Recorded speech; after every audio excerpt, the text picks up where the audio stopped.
In this video, I'm going to go ahead and explain what I have done during my lesson and what I've done during my project.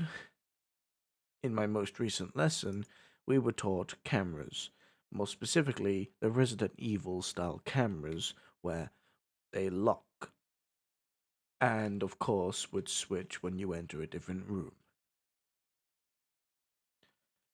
Now, the main subject that I was learning were to do with the time that's on the top right, and also a way to improve the system.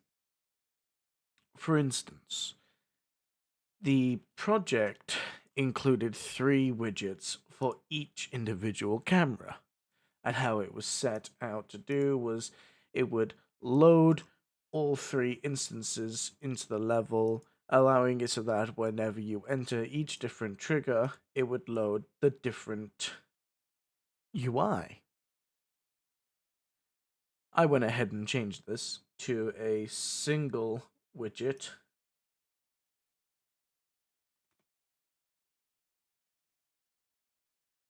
as the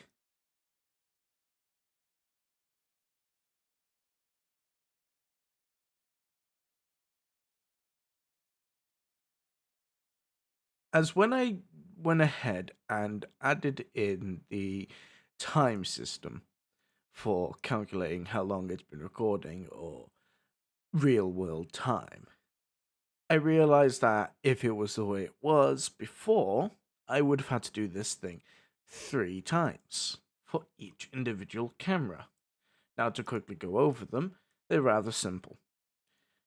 The real world timer is simply grabbing access to the local time and date that's within this PC of mine and grabs the hour, minute, and second, and using the append system allows it to connect all of them together into one text string, which of course would return into the world timer.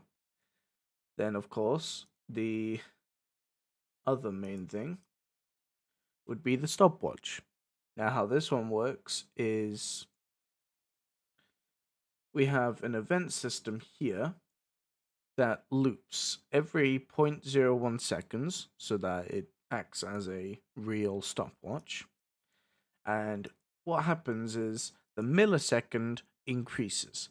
And when the millisecond reaches 100, it would go ahead and set it back to 0, setting the second to an increment of 1. And then if seconds equals 59, then seconds would be turned into a 1 minute and seconds would reset.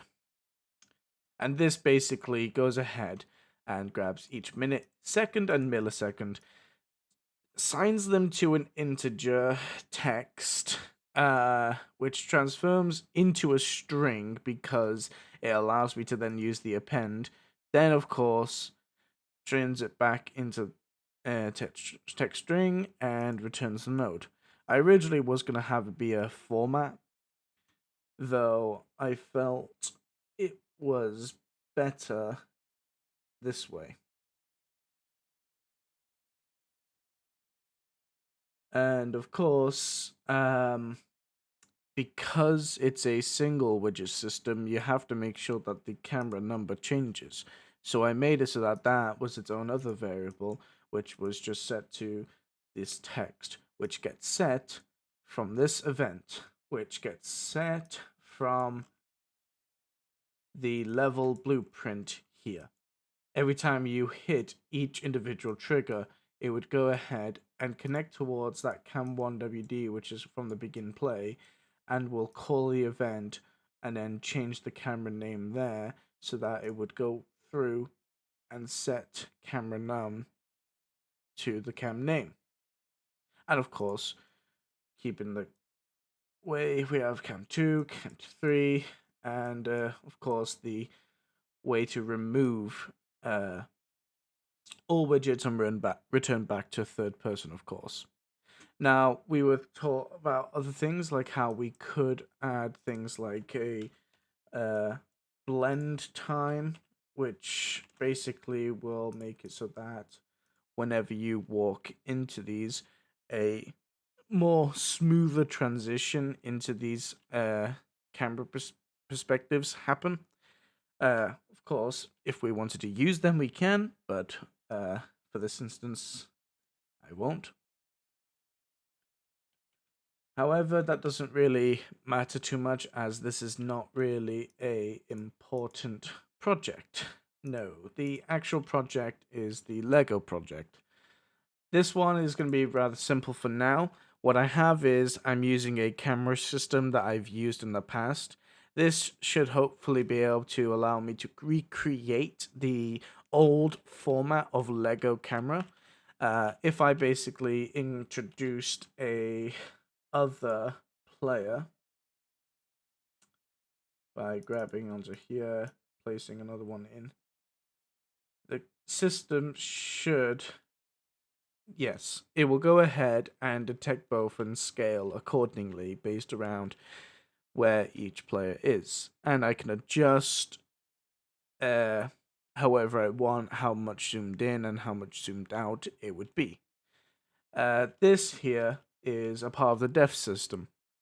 Whenever the player jumps off the map or such, he will disappear, but then he would respawn in the start position that he has died from. Now, how this works is the death system has a simple destroy actor for now, but whenever I work on the player's health system and such, I will be changing this to be less of a destroy actor and more of other things like splitting the Lego pieces apart and then respawning, whatever like that. Anyway, and this is just going to be a simple delay to respawn the player again. I can, of course, change that if I want to, but for now it's helpful. And what would essentially happen is whenever the delay happens, it grabs the actor that died and spawns in that class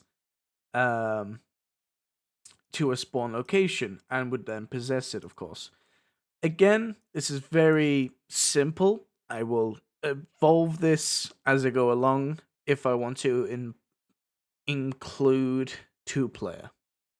Anyway, in the construction script, we have this. So in the viewport, may have noticed there is a text to go with the death thing. Now, the reason why is because we have it so that the spawn location vector goes ahead and sets that text to the spawn location, of course. But also we have an included aspect that the spawn location has it set to an absolute location.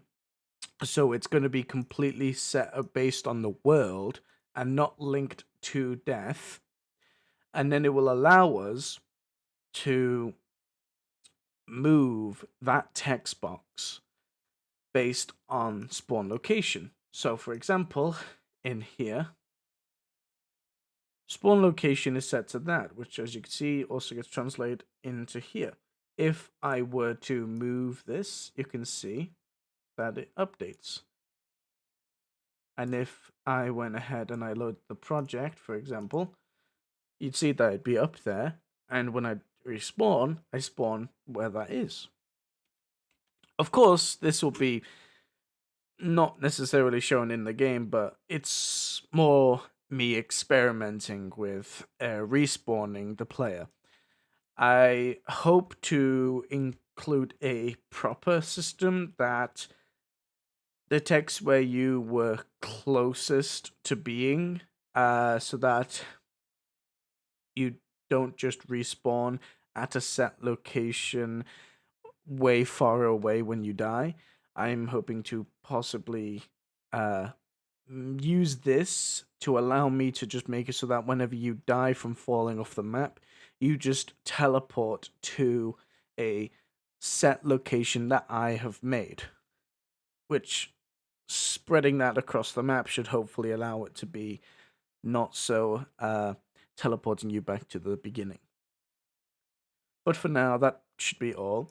I'm going to be working over this week to hopefully have the players all organized.